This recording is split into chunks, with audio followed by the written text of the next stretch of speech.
Hey everybody, it's Jason Malahan with Mastery Life Training, the training you need for the life you want. In this video post, I want to talk to you a few minutes about the concept of your self-image, the way you look at yourself. And the underlying theme of this post is simply this: you will never, ever, ever outperform your self-image. However you look at yourself, that is how you will perform in whatever area of life that we're talking about. I'll give you an example of what I mean. Back in the 1960s, there was a hugely popular book. In fact, the book was written in 1960 by Dr. Maxwell Maltz. The book was called Psycho-Cybernetics. It still is one of the most popular books written on the subject ever, but it was incredibly popular in the decade in which it was written. Dr. Maxwell Maltz was a cosmetic surgeon, and he was just somebody that recognized that when he would perform some sort of cosmetic surgery on somebody, correct their nose, correct some other burn on their face, or just adjust something, that not only would it have a huge impact on the way that they looked, but it would also have an impact on them psychologically. He would notice this drastic change in their behavior, in the way that they talked, his patients, in the way that they appeared to look at themselves, their self-image. And he started to realize that we all have this mechanism inside of ourselves, and he started to refer to it as psycho-cybernetics. Now, the word psycho comes from the Greek psyche, that just means mind or mental, and a cybernetic is a mechanism that controls the way living things behave, and even a lot of machinery as well. So for instance, if you're flying on an airplane and the pilot turns on the autopilot, the only reason an autopilot works is because there is a cybernetic mechanism inside the plane that will control the plane. That's what cybernetics is. It's a system of control. And the same thing with your air conditioner inside your house. When you go adjust the thermostat, well, that works because of a cybernetic mechanism within the unit.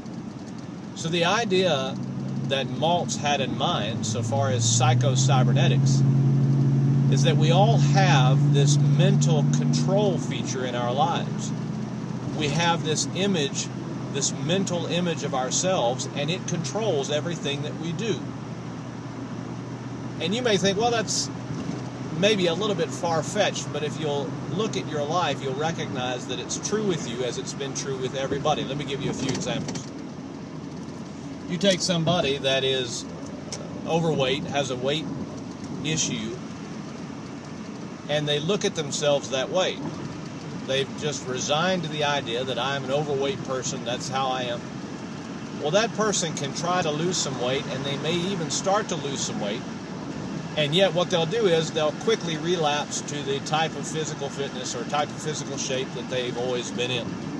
They might start a new diet for a while, they might start an exercise regimen for a while, and it doesn't last.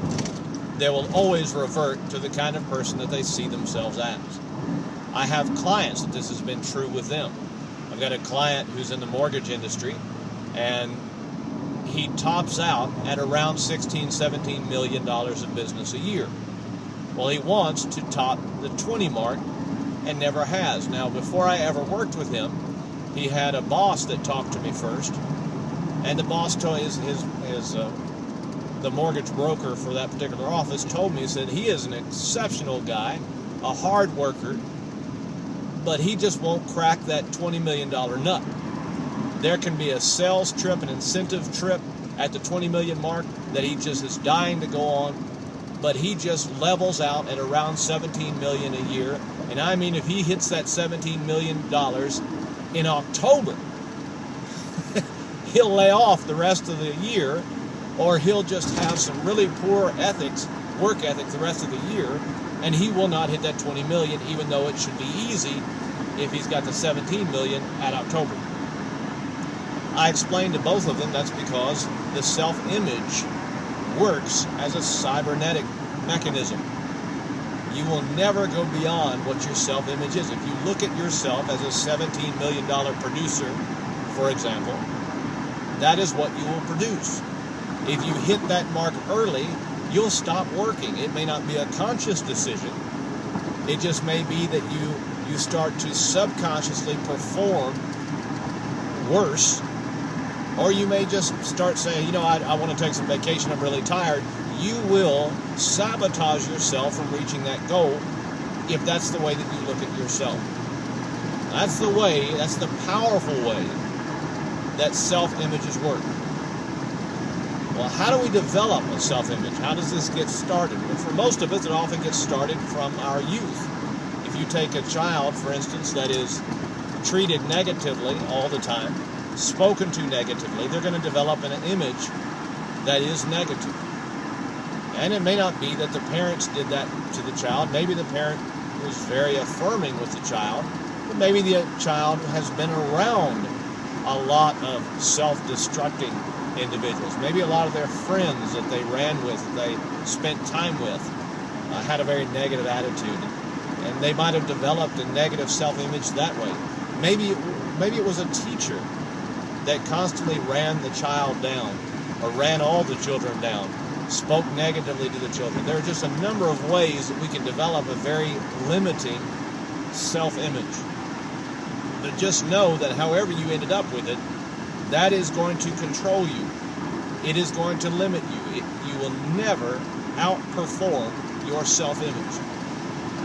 So very quickly, very briefly, what can we do to develop a stronger self-image and to keep it and use it as the mechanism that drives us constantly into the life that we want, that we dream of?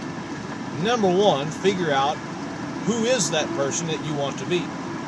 Now, if you haven't read the blog post, Goal Setting, the Basics, you just need to spend some time in that blog. It's not very long, but it gives you the essence of setting some goals that will really turn you on, really motivate you in your life. But that's the first thing. You've got to sit down and get down on paper what it is that you really, really want with all of your heart in your life. Who do you want to be? What do you want to achieve? What do you want to accomplish?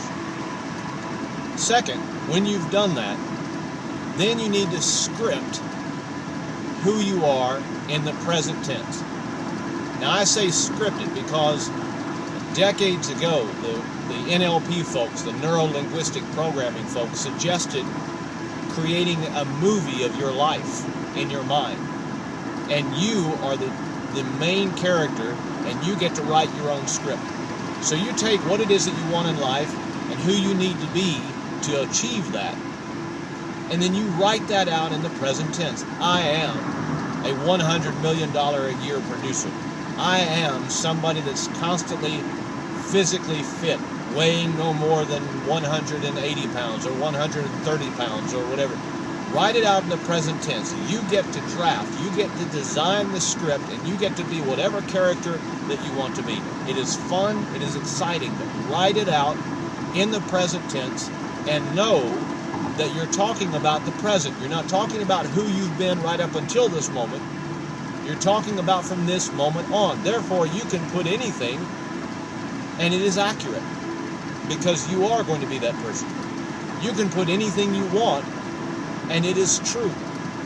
So you can say, well, I haven't been that person all my life, and right up until this point I've been lazy, or I've been out of shape, or I've been whatever. But we're talking about from now on, and nothing is going to be more true than anything else. Nothing you write will be more or less true than anything else you could possibly write. So write who it is you intend to be from now on in the present tense, like you're writing a script and you are the lead actor. And number 3, repeat that to yourself often. Every single day, say it out loud to yourself as much as you can. I was always very impressed with Brian Tracy. Brian Tracy is one of the greatest salespeople that's ever lived, ever. Done incredible personal development training for decades at this point. And Brian Tracy had a very simple way of just simply saying, I like myself.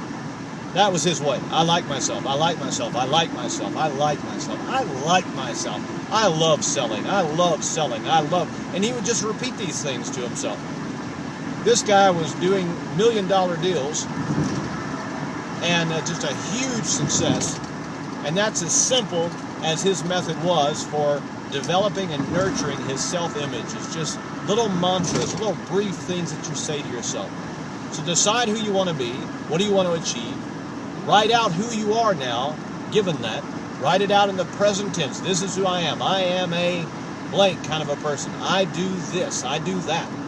And number 3, say it to yourself frequently. In little bite-sized formats, repeat it to yourself all day long, and I guarantee you, you will develop a new self-image, and that self-image will drive you into whatever results you've been dreaming of your entire life. You will never, ever outperform your self-image. What thoughts do you have on this? I would love to hear them. Please share your feedback and your questions below this post. And this is Jason Malham with Mastery Life Training, the training you need for the life you want, and I'll see you soon.